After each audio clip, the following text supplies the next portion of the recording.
That should be the first thing you consume so that it facilitates a certain easy passage of food. Today, colon cancer, intestinal cancer are becoming so big, the incidence would be much lower. It enhances the aura within the system. Sonia from Jodhpur says that, ghee has always been an integral part of our food traditionally. But given our sedentary way of living, does it make sense to continue with it in our food plan, or should we drop it?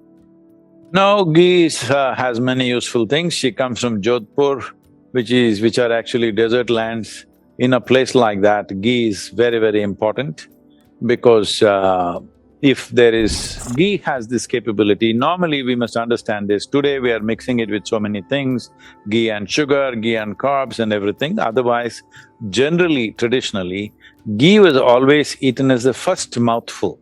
The idea is, she comes from Jodhpur and if she's eating dal bati, well, it's soaked in ghee. There is no way you're going to eat this dal bati without ghee. It has to be soaked in ghee because the roughage of the cereal is such, without ghee, it's very hard for the thing to go through.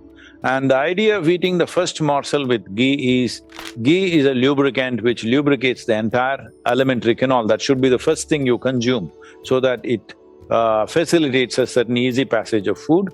And also there is a factor in India, in many ways chili is the spirit of India, okay? Yeah.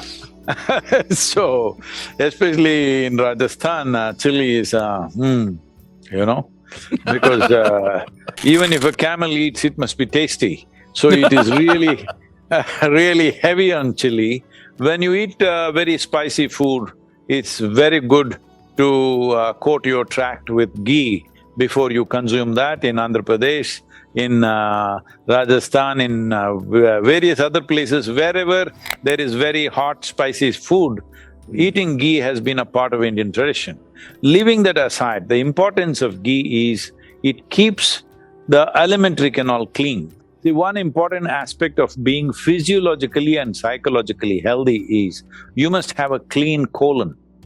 If you go to an Ayurvedic doctor or a Siddha Vaidya, if you have any kind of problem, even if you say you're mentally disturbed, first thing that they do to you is you have sleepless nights, first thing they do to you is to purge you. Because a clean colon is vital for all these things.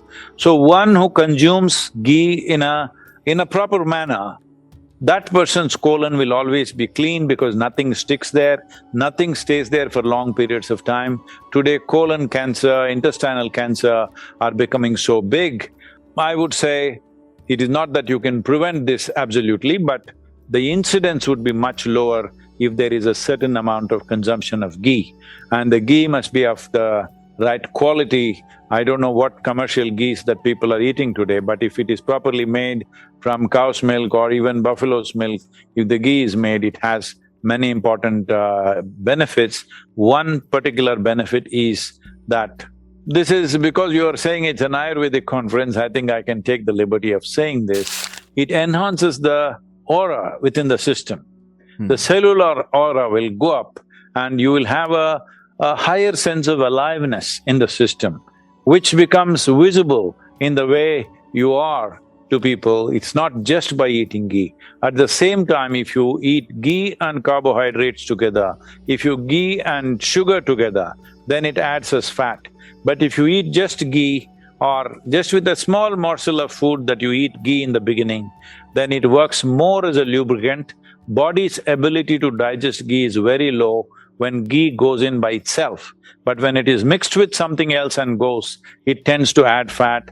So in terms of sedentary life the question had, the sedentary life issue, that is relevant only when you're mixing it with sugar and carb.